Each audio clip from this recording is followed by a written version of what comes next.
সুনামগঞ্জে গভীর রাতে কবর খুঁড়ে রহস্যজনক সাধনা করার অভিযোগে এক যুবতীকে ঘিরে এলাকায় চাঞ্চল্যের সৃষ্টি হয়েছে। খবর পেয়ে ঘটনাস্থলে পৌঁছে পরিস্থিতি নিয়ন্ত্রণে নেয় পুলিশ।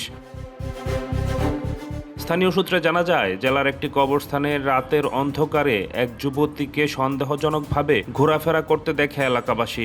পরে তাকে একটি কবরের পাশে মাটি খুঁড়তে এবং বিভিন্ন ধরনের সামগ্রী নিয়ে সাধনা করতে দেখা যায় বলে দাবি স্থানীয়দের। বিষয়টি দ্রুত ছড়িয়ে পড়লে উৎসুক জনতা সেখানে ভিড় জমায়। পরে পুলিশ ঘটনাস্থলে পৌঁছে পরিস্থিতি শান্ত করে। এ সময় ঘটনাস্থল থেকে কিছু সামগ্রীও উদ্ধার করা হয় বলে জানা গেছে। তবে ঠিক কী উদ্দেশ্যে তিনি সেখানে গিয়েছিলেন সেটি এখনও নিশ্চিত হওয়া যায়নি। পুলিশ বলছে বিষয়টি গুরুত্বের সঙ্গে তদন্ত করা হচ্ছে। ওই যুবতীর পরিচয় ও কর্মকাণ্ডের পেছনে কারা আছে তা খতিয়ে দেখা হচ্ছে।